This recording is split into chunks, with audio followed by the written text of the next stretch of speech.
प्यारे दोस्तों, बहुत बहुत स्वागत है आपका अपने चैनल श्रावती छात्र अकेडमी में।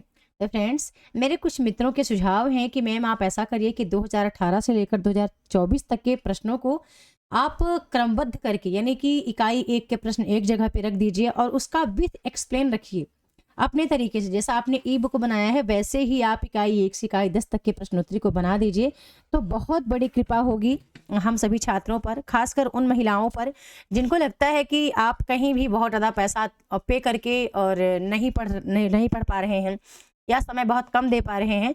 तो एक तो आप मेरी ई बुक अच्छे से पढ़ सकते हैं और दूसरी आप मेरी ये पुस्तक पढ़ पाएंगे, क्योंकि ये भी एक मेरी पुस्तक ही तैयार हो रही है और बहुत जल्द आप तैयार हो जाएगी। पर अभी ये पुस्तक पर्सनली फेस टू फेस वाले मित्रों तक ही सीमित रहेगी।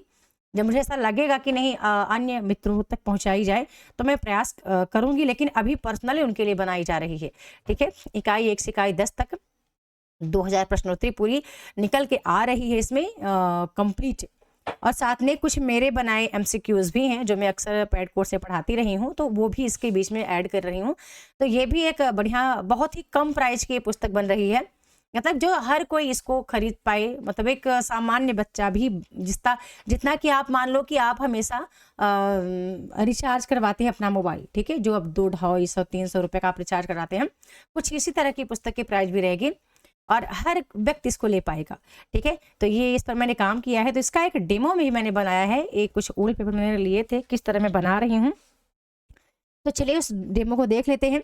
और इस पुस्तक को जरूर आप परचेस करिएगा, क्योंकि ये अभी उनके लिए है जो कोर्स में आ चुके हैं। ठीक है, जो हमारे पैड कोर्स में, हमारे फेस टू फेस वाले ग्रुप में आ चुके हैं, तो पर्सनली ये इनको 20 तारीख तक, ठीक है, 20 से 25 तक के अंदर ये सब उनको पुस्तकें सारी मिल जाएंगी। और अप्रैल लास्ट तक मेरे ख्याल से उनकी प्रॉपर तैयारी हो चुकी होगी इकाई 1 से इकाई 10 तक की। और इन प्रश्नों के साथ वो हर हफ्ते अपना टेस्ट लगा पाएंगे और साथ में व्याख्यान भी पढ़ पाएंगे। ठीक है, व्याख्यान मैंने मेरे तरीके से इसमें ऐड किया है और कुछ तथ्य मैंने यूथ कंपटीशन से भी लिए हैं। चलिए देख लेते हैं प्रश्नोत्तरी को। तो प्रश्न है कि वट पीपल के लेखक कौन है। यदि आप गेस कर पाए तो जरूर गेस करें कि ये प्रश्न मैंने कहाँ से, मतलब कौन से ईयर के पेपर हैं। ठीक है, ये ओल्ड पेपर ही है, मैंने लिखा है कि इस बार रण कुछ और होगा। ठीक है, आपकी तैयारी को लेकर मैंने लिखा है। कहते हैं कि हारा हुआ व्यक्ति दुगनी रफ्तार से चलता है या भूखा शेर दुगनी रफ्तार से चलता है। ठीक है, तो इसका करेक्ट आंसर यहाँ रामधारी सिंह दिनकर होगा। अब इन सबको भी मैं रख रही हूँ, ठीक है, यहाँ पे मैंने रखा नहीं, लेकिन हरिवंश राय बच्चन को भी रखूंगी, वर्मा जी को भी और निर्मल वर्मा को भी को भी मैं अपने बुक में रख रही हूँ। ठीक है, जो मेरा एक प्रश्नोत्तरी का बुक तैयार हो रहा है। इसकी व्याख्या देखते हैं। तो वट पीपल गद्य कृति के रचनाकार रामधारी सिंह दिनकर हैं। इस रचना का प्रकाशन वर्ष 1961 में हुआ था। वट पीपल एक चिंतन प्रधान गद्य निबंध रचना है। रामधारी सिंह दिनकर की प्रथम निबंध रचना मिट्टी की ओर 1946 में प्रकाशित है तथा अंतिम रचना विवाह की मुसीबतें 1974 में प्रकाशित है। फिर अगला प्रश्न आता है, थोड़ा सा मैं इसको बड़ा करना चाहूंगी ताकि चीजें आपको क्लियर दिख जाएं। ठीक है, कि समानांतर कहानी के पुरस्कर्ता कौन है। महीप सिंह, कमलेश्वर, मोहन राकेश या राजेंद्र यादव। वीडियो पॉज करके आप जरूर आंसर देने का प्रयास करिएगा। तो यहाँ पे करेक्ट आंसर है कमलेश्वर। चलिए कमलेश्वर के बारे में कुछ पढ़ लेते हैं और देख लेते हैं क्या हमने यहाँ व्याख्यान में ऐड किया है। तो देखते हैं कि समानांतर कहानी के पुरस्कर्ता कमलेश्वर हैं। ठीक है, यहाँ पे देखिएगा, टाइपिंग मिस्टेक मत जाइएगा, अभी इसमें सुधार बहुत सारा होना है। वर्ष 1972 में सारिका पत्रिका के माध्यम से समानांतर कहानी का आरंभ माना जाता है। इसके केंद्र में आम आदमी है, अर्थात समानांतर कहानी आंदोलन आम आदमी की लड़ाई का पक्षधर है।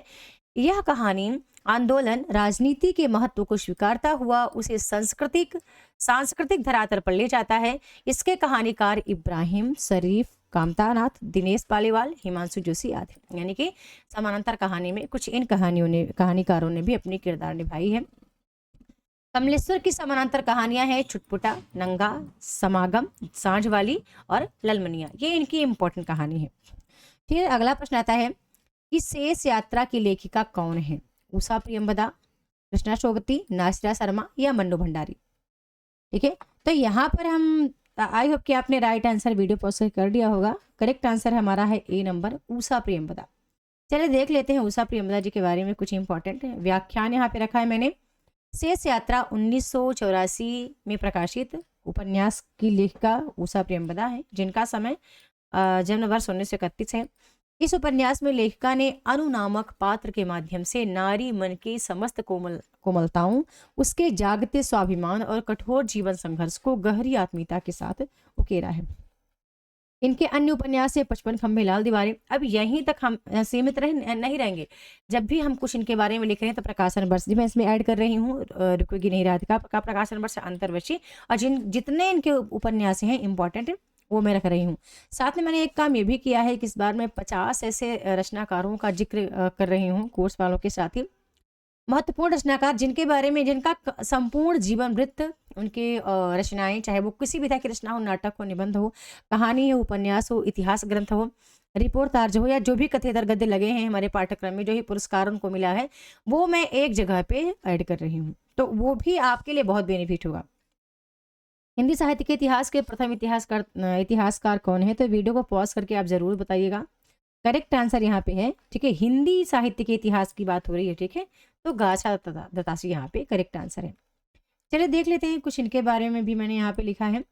व्याख्या क्या है कि हिंदी साहित्य के प्रथम इतिहासकार गारसा दत्तासी 1794 से 1878 है, इनका समय काल है।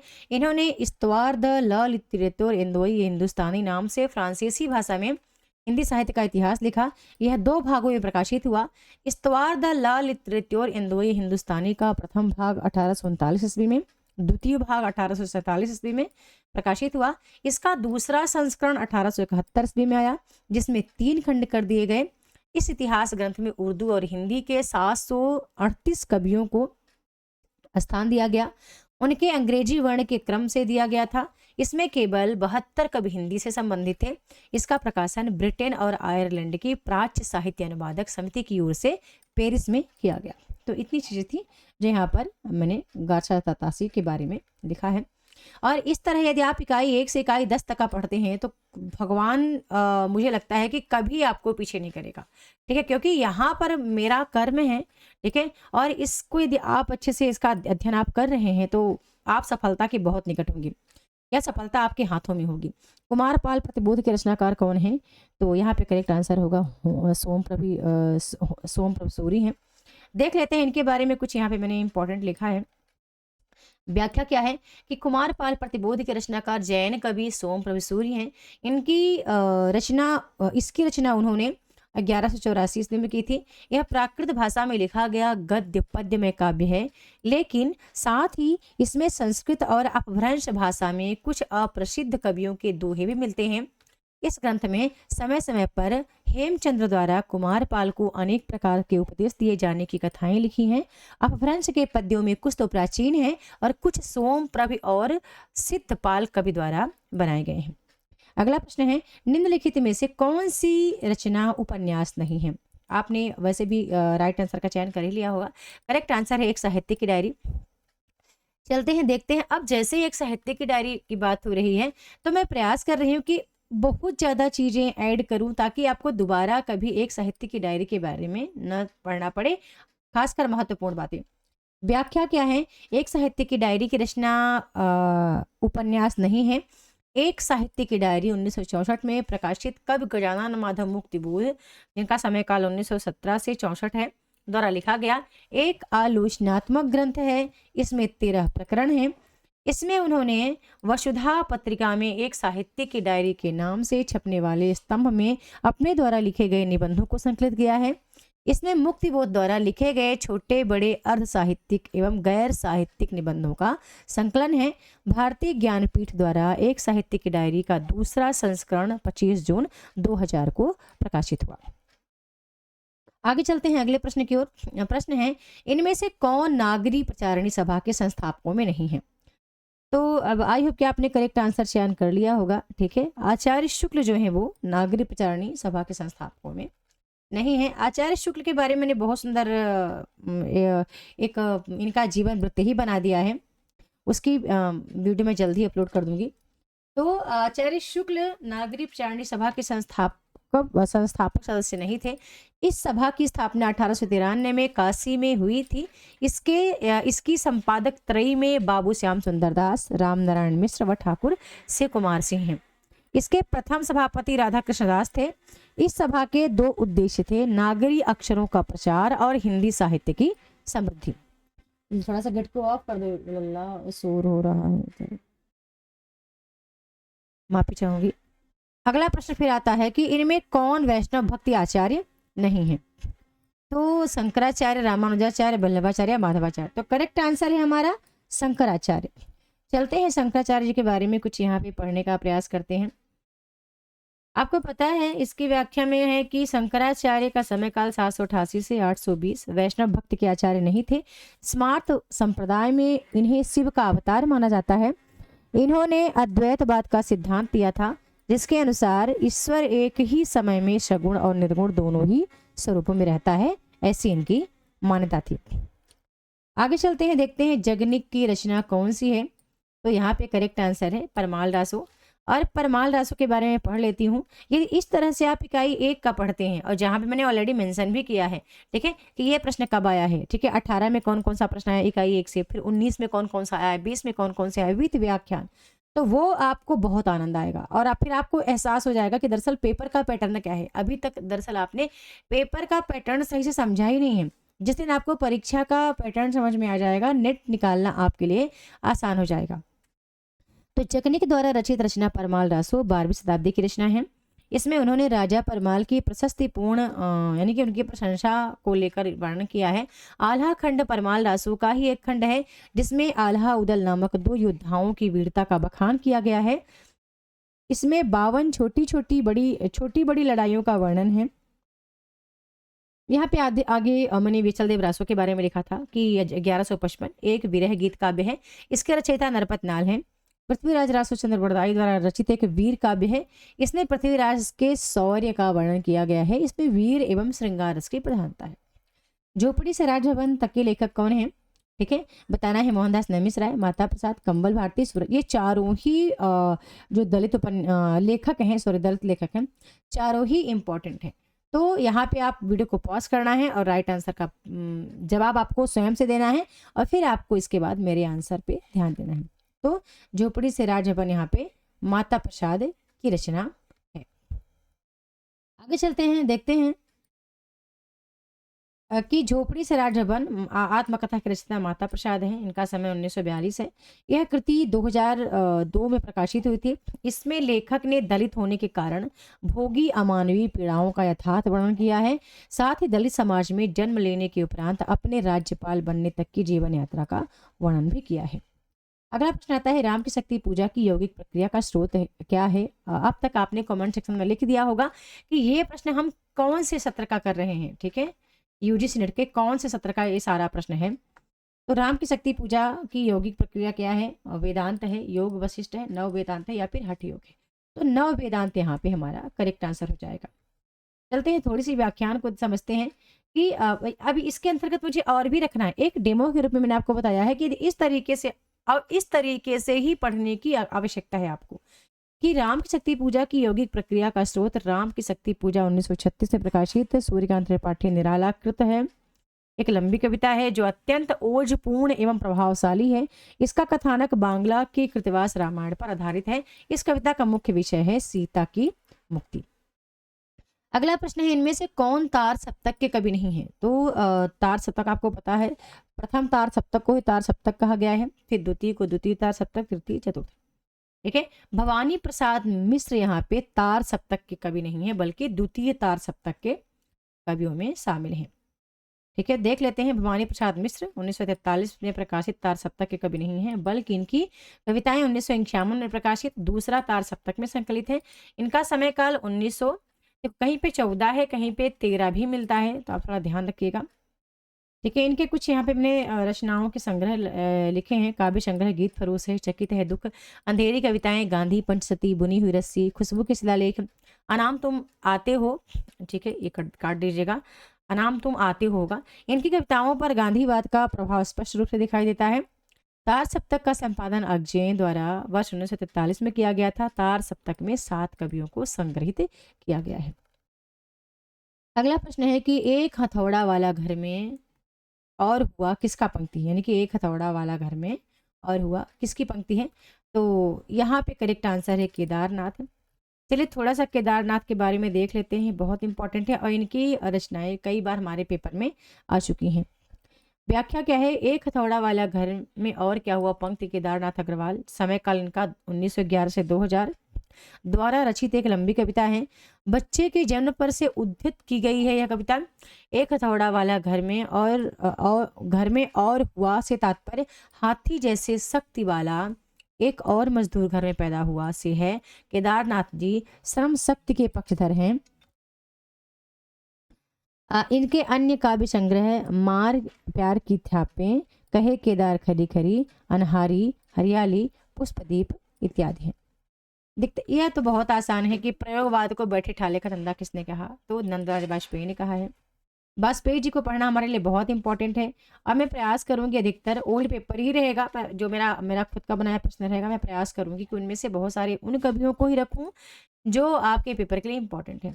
व्याख्या क्या है? प्रयोगवादी कविता में कविता की विषय वस्तु व शिल्प के संबंध में हुए नए नए प्रयोगों को लक्ष्य करके आलोचक नंद दुलारे वाजपेयी ने प्रयोगवाद को बैठे ठाले का धंधा कहा था। प्रयोग धर्मिता प्रयोगवादी काव्य का इष्ट है।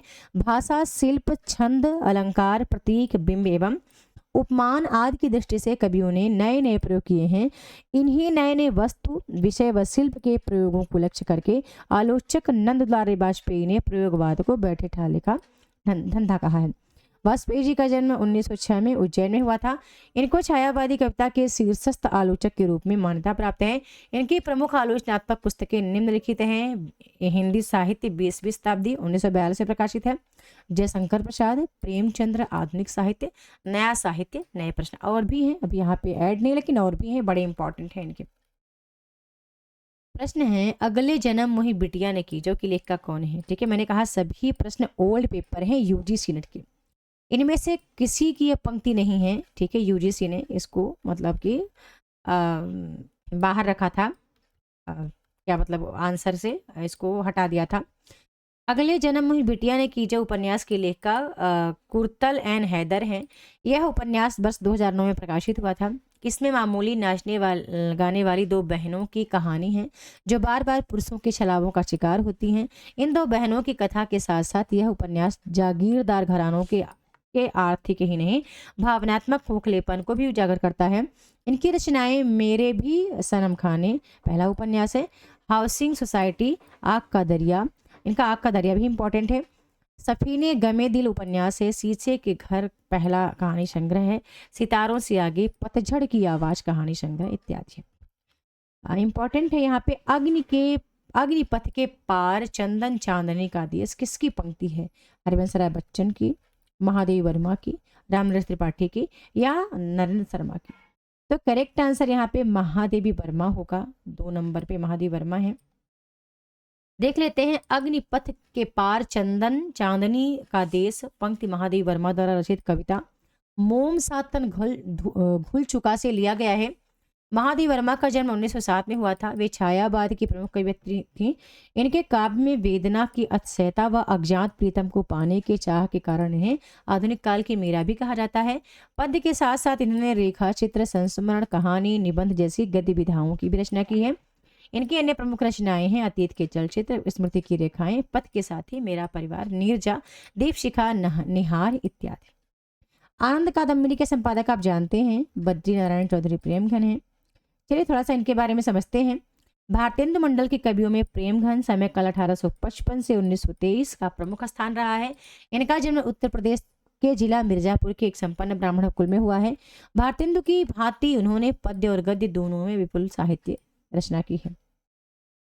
देखते हैं, साप्ताहिक नागरी नीरद और मासिक पत्रिका आनंद कादम्बनी के संपादन द्वारा इन्होंने तत्कालीन पत्रकारिता को नई दिशा दी। आगे देखते हैं, अब्र नाम से इन्होंने उर्दू में कविताएं लिखी हैं।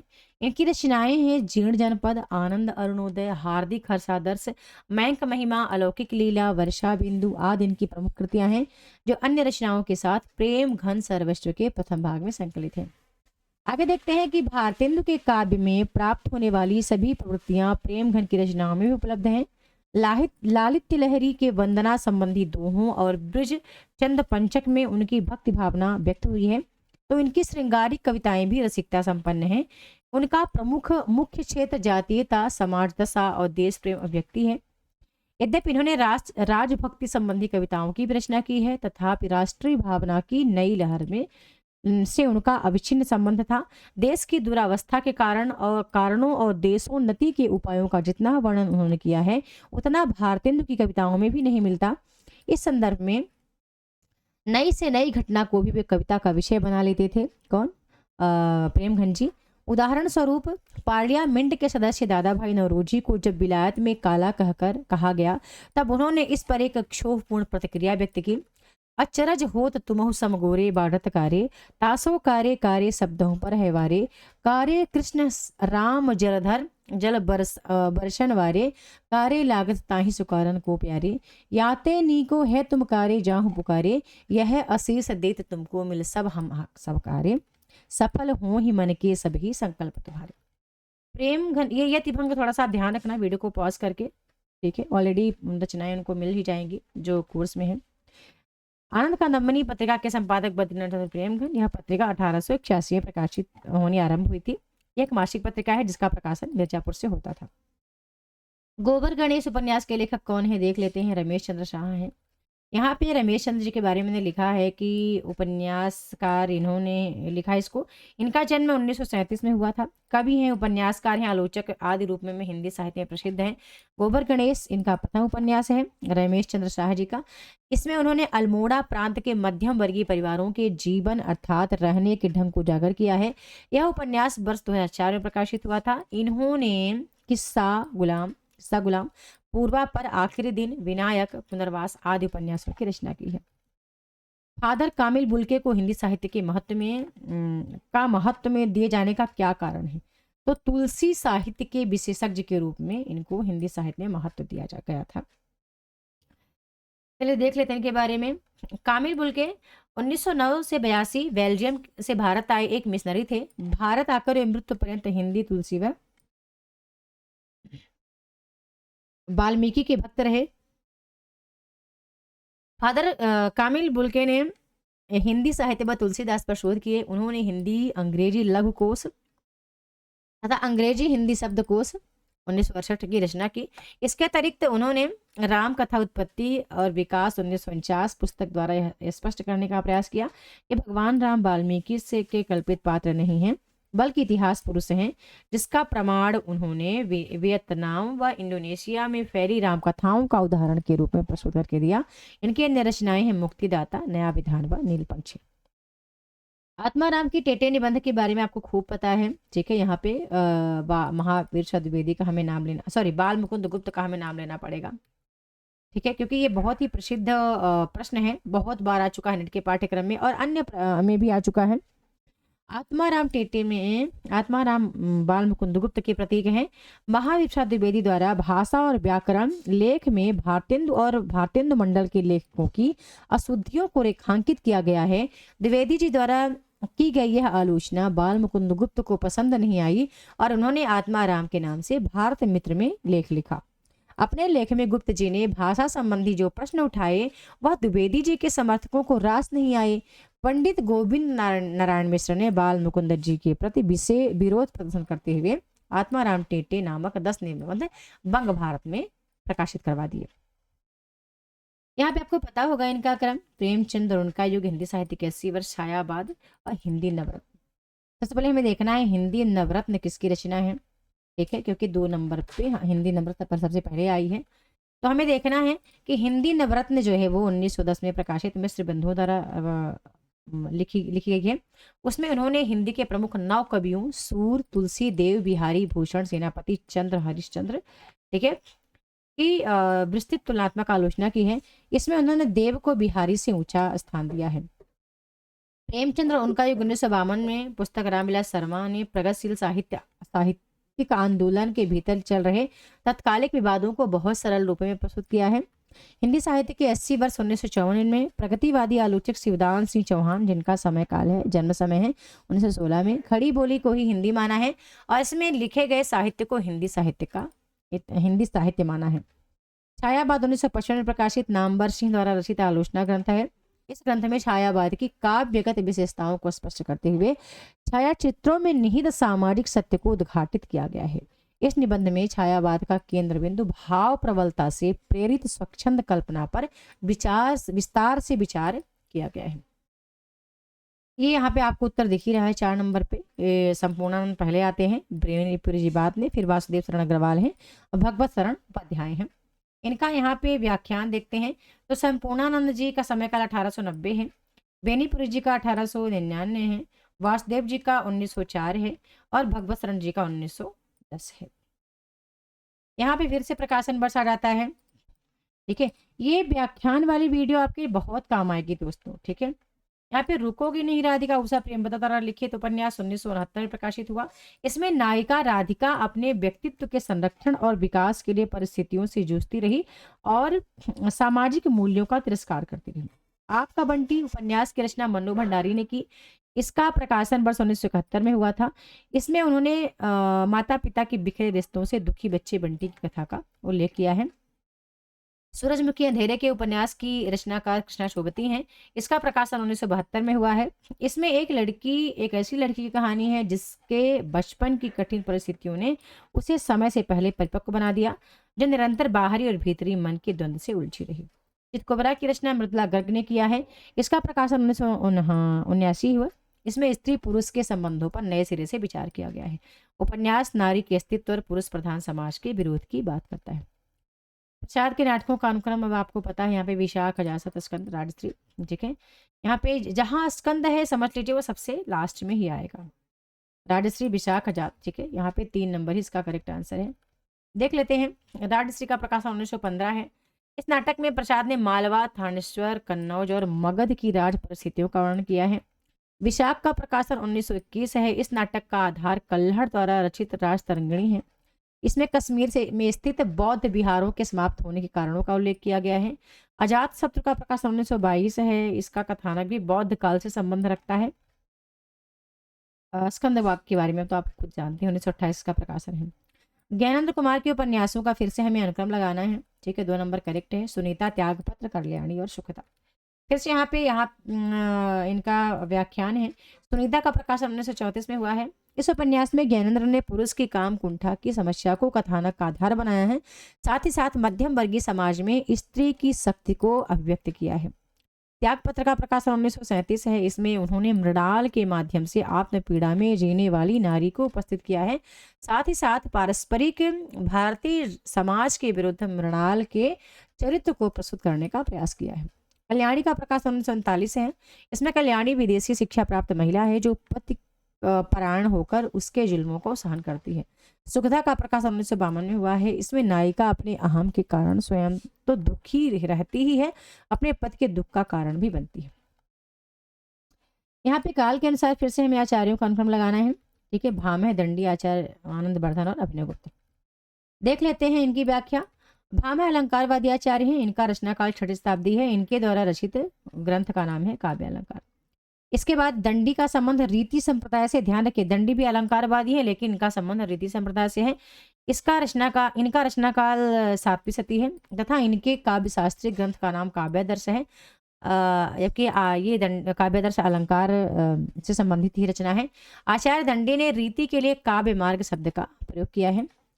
और दंडी के बारे में और भी बातें हैं, जैसे कि इन्होंने रीति के लिए वैदर्भी और गौड़ी 2 ही रीतियों का वर्णन किया है।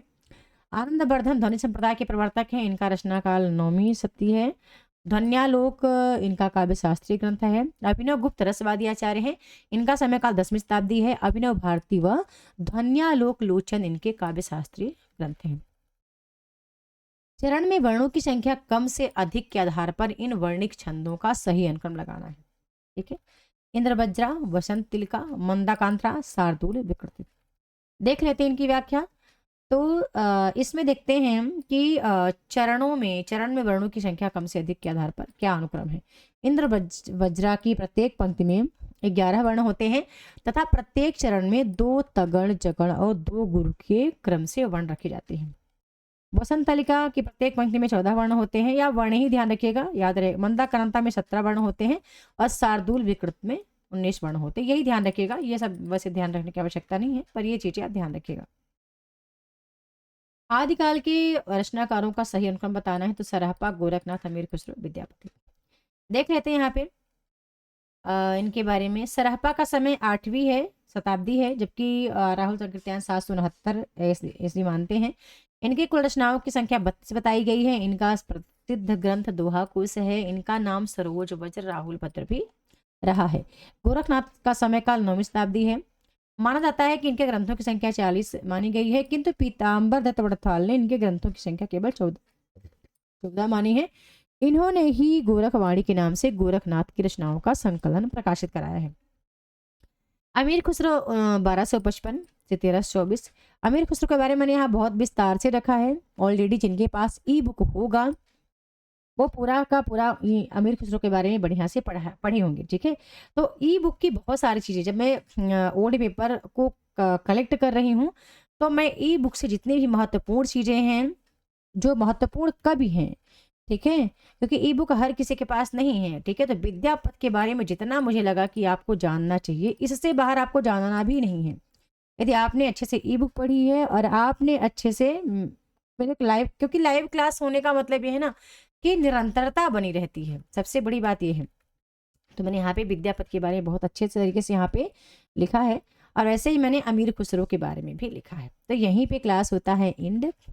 अब चलते हैं, मिलते हैं नेक्स्ट वीडियो में न्यू टॉपिक के साथ। तब तक के लिए बहुत बहुत धन्यवाद। वीडियो को लाइक करना है, शेयर करना है, चैनल को सब्सक्राइब करके रखना है। यदि आप इन सब का लाभ लेना चाहते हो तो कोर्स में जरूर आपको जुड़ना चाहिए, क्योंकि वहाँ पे 2-3 चीज़ें हैं जो कि बहुत सीमित समय में सीमित कंटेंट के माध्यम से आपको आपके मंजिल तक पहुंचाया जाने का प्रयास किया जा रहा है। बहुत नहीं पढ़ना है, मैं अभी भी कहते हैं नेट के लिए बहुत नहीं पढ़ना है, लेकिन आपको सही दिशा में पढ़ना है। यदि आप सही दिशा में पढ़ाई करते हैं तो आप आगे बढ़ेंगे, नहीं तो आप हर बार ऐसे पेपर देते रह जाएंगे, ठीक है। और ये मेरे 6 बार का अनुभव बता रहा है।